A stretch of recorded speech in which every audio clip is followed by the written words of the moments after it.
السلام عليكم ورحمة الله وبركاته. خيار شرف للكتب هذا العدالة شانل. هذا عجبنا مقالة القاهرة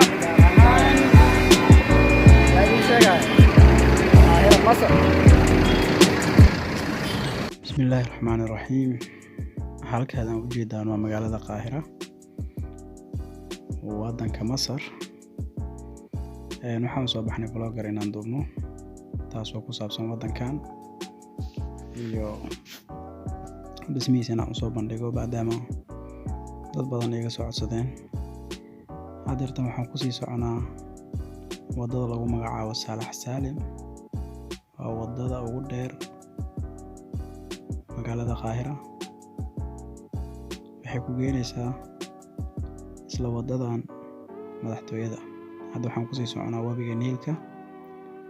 hadeertan waxaan soo gaarnay wabiga Niilka, waa taa ujeedaan. maasha Allah, qurux badan yahay wabiga. waxaan rabnaa inaan doon korno, doontaasna arkayna kulay say u taal ayadana. waa kana doontii waa imaanay.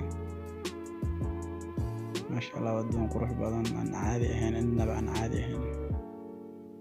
laakiin waxay kuugu taalahay wadankaaga doo ahaan lahaa waxbay ahaan lahayd.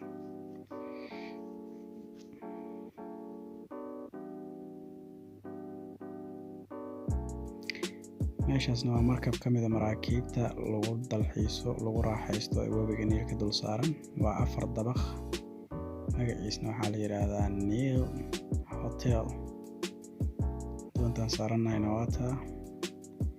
kulli markab ma ahan, waa iska doon caadi.